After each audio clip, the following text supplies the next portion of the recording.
que a Bíblia nos diz sobre fidelidade e como podemos praticar essa virtude em nossas vidas? É o que veremos no vídeo de hoje. Olá pessoal, sejam todos muito bem-vindos a mais um vídeo no canal. Para você que é novo por aqui e não me conhece, muito prazer. Eu me chamo Marisabel e por aqui eu compartilho conteúdo cristão para te ajudar a desenvolver uma vida em intimidade com Deus e glorificá-lo em todas as coisas. E o vídeo de hoje faz parte da nossa série de estudo bíblico sobre o fruto do Espírito. Hoje nós estaremos nos aprofundando na virtude chamada fidelidade e como que nós podemos aplicá-la em nossas vidas. E caso você ainda não tenha assistido aos vídeos anteriores dessa série de estudo bíblico, confere o link aqui embaixo na descrição e veja a playlist completa. O que a Bíblia nos diz sobre a fidelidade? Fidelidade pode ser traduzido por crer, ou seja, confiar inteiramente, e também é a característica de uma pessoa confiável. Nós podemos ver que, primeiramente, a Bíblia nos mostra a fidelidade como sendo um dos atributos de Deus. Como nós já vimos em alguns vídeos que fazem parte dessa série, um atributo de Deus significa uma característica de Deus. Um atributo de Deus está ligado a quem Ele é. E a Bíblia nos mostra que Ele é fiel. Portanto, um de seus atributos é a fidelidade. Salmos 86, versículo 15, nos diz assim: Mas tu, Senhor, és Deus compassivo e misericordioso, muito paciente, rico em amor e em fidelidade. 2 Timóteo, capítulo 2, versículo 13, nos diz assim: Se somos infiéis, ele permanece fiel, pois não pode negar-se a si mesmo. Portanto, nós vemos nesta palavra que a fidelidade de Deus é garantida. Ele é fiel. Esse é um dos atributos de Deus, porque faz parte de quem Deus é. Ele é fiel e por isso ele é o nosso maior exemplo de fidelidade, porque ele sim age em verdade, em misericórdia e é totalmente fiel em tudo aquilo que ele fala, porque ele permanece sempre com a sua palavra. E se nós devemos seguir o exemplo de Deus para nos tornar cada vez mais parecidos com ele e dessa forma resplandecer o brilho de Cristo em nossas vidas, logo nós precisamos praticar também a fidelidade. Nós precisamos ser fiéis para com Deus e para com as outras pessoas. Isso significa ser uma pessoa de palavra, com caráter, que cumpre aquilo que prometeu e assume com as suas responsabilidades e com os seus compromissos. Uma pessoa que age com fidelidade está sempre atenta às suas palavras, porque ela sempre tende a cumpri-las. Aquilo que ela promete, ela vai fazer, e isso é o que nós devemos seguir. Devemos ser fiéis para com Deus, nos comprometendo com o nosso relacionamento com Ele, e da mesma forma devemos agir com fidelidade para as pessoas que estão ao nosso redor, sempre mantendo a nossa palavra e agindo de maneira correta, sendo pessoas em que as outras podem confiar em nós, porque sabem que aquilo que a gente fala é realmente verdade. Nós somos pessoas fiéis naquilo que falamos e naquilo que fazemos. Tudo bem, nós entendemos o que é a fidelidade e que nós devemos praticá-la, mas nós devemos tomar muito cuidado com a falsa fidelidade. A falsa fidelidade é aquela que é baseada na busca por crédito, por reconhecimento, por status e não por motivos verdadeiros e concretos de seguir a verdade daquilo que a Bíblia nos ensina. Vamos analisar o exemplo de Ananias e Safira. Atos capítulo 5, versículo 1 ao versículo 11 nos diz assim: Um homem chamado Ananias, com Safira, sua mulher, também vendeu uma propriedade. Ele reteve parte do dinheiro para si, sabendo disso também sua mulher, e o restante levou e colocou aos pés dos apóstolos. Então perguntou Pedro: Ananias, como você permitiu que Satanás enchesse o seu coração ao ponto de você mentir ao Espírito Santo e guardar para si uma parte do dinheiro que recebeu pela propriedade? Ela não lhe pertencia? E depois de vendida, o dinheiro não estava em seu poder? O que o levou a pensar em fazer tal coisa? Você não mentiu aos homens, mas sim a Deus. Ouvindo isso, Ananias caiu morto. Grande temor apoderou-se de todos os que ouviram o que tinha acontecido. Então os moços vieram, envolveram seu corpo, levaram-no para fora e o sepultaram. Cerca de 3 horas mais tarde, entrou sua mulher, sem saber o que havia acontecido. Pedro lhe perguntou: Diga-me, foi esse o preço que vocês conseguiram pela propriedade? Respondeu ela: Sim, foi esse mesmo. Pedro lhe disse: Por que vocês entraram em acordo para tentar o Espírito do Senhor? Veja, estão à porta os pés dos que sepultaram seu marido, e eles a levarão também. Naquele mesmo instante, ela caiu morta aos pés dele.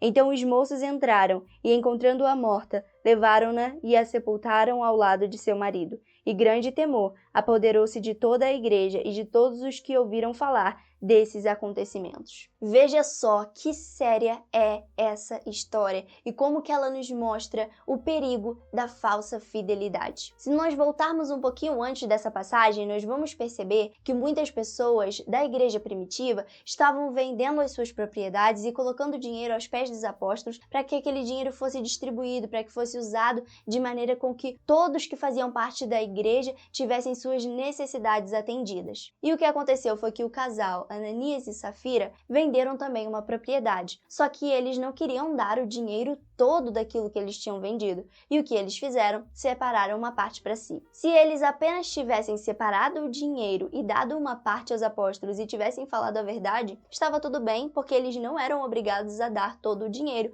como o próprio Pedro vai lhes falar. Só que o que aconteceu é que, na verdade, eles queriam aparentar uma coisa que não era verdade, mostrando uma falsa fidelidade para com os irmãos da igreja. Eles fingiram que estavam dando todo o dinheiro da propriedade, sendo que, na verdade, era uma mentira, eles haviam guardado uma parte para si. E nós vemos então o que aconteceu. Os dois morreram por permanecer na mentira, tentando enganar aos irmãos e a Deus. Mas é claro que nós sabemos, e podemos ver muito bem nessa história, é que ninguém consegue enganar a Deus. O que nós devemos extrair dessa história é entender que não devemos praticar uma falsa fidelidade na expectativa de ser visto pelos outros. Na verdade, a nossa fidelidade deve estar baseada no nosso compromisso com Deus. Por amá-lo, nós vamos obedecê-lo e ele nos ensina a sermos fiéis. Não queira fazer as coisas apenas por aparência perante as outras pessoas, mas faça tudo para a glória de Deus em sua vida e tenha certeza que dessa forma ele vai te abençoar. Agora, aqueles que escolhem seguir pelo caminho da falsa fidelidade, esses terão as suas consequências. O que nós devemos prestar muita atenção aqui é que não adianta nada ter a ação certa com uma motivação errada.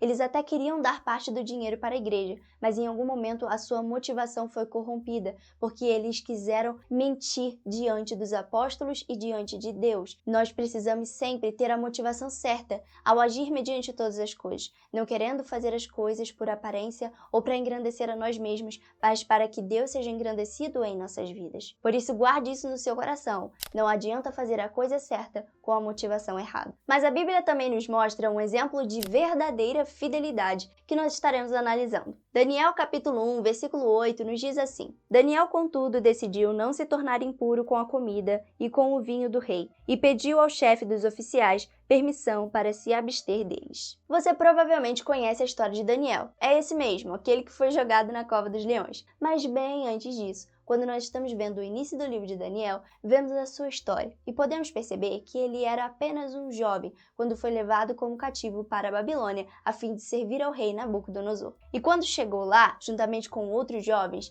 o rei havia mandado com que o seu servo preparasse para eles um banquete, lhes alimentassem e também que eles fossem ensinados e instruídos para que pudessem servir ao rei. Só que nós vemos então que Daniel decidiu não se contaminar com a comida do rei, já que aquela comida era contrária aos costumes e às tradições israelitas da lei mosaica que Deus havia deixado para eles. Mesmo estando em uma outra terra totalmente distante, longe das pessoas que aparentemente podiam estar lhe observando para ver se ele estava seguindo a lei, ele mesmo assim decidiu permanecer fiel, porque ele sabia que a fidelidade dele não era para com os homens apenas, mas era para com Deus, e Deus o via, independentemente de onde ele estivesse. Nós vemos então que devemos ser como Daniel, seguir o seu exemplo, não nos contaminando com as coisas deste mundo, mas nos mantendo fiéis perante o Senhor. Aquele que é verdadeiramente fiel está baseado no seu compromisso com Deus e não apenas em querer agradar as pessoas, porque muitas das vezes aqueles que querem agradar aos homens acabam desagradando a Deus. Agora, quando você quer agradar Deus em primeiro lugar,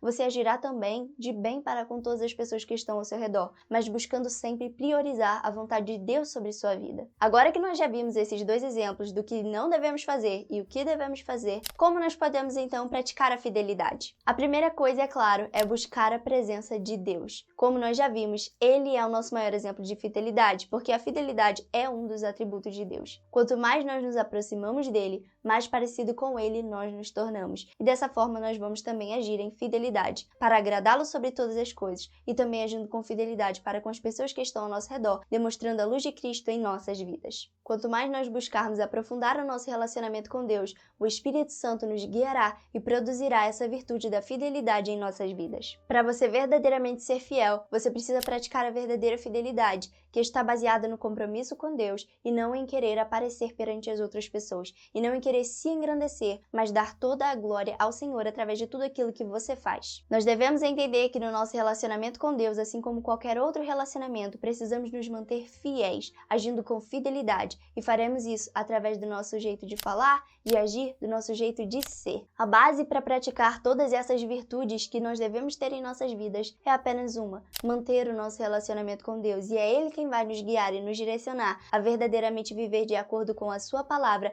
praticando-a no nosso dia a dia para em todas as coisas engrandecê-lo e glorificá-lo. E essa foi a palavra do vídeo de hoje. Eu espero que Deus tenha falado ao seu coração e que você possa praticar tudo isso. Um grande beijo, fica com Deus e até o próximo vídeo. Tchau!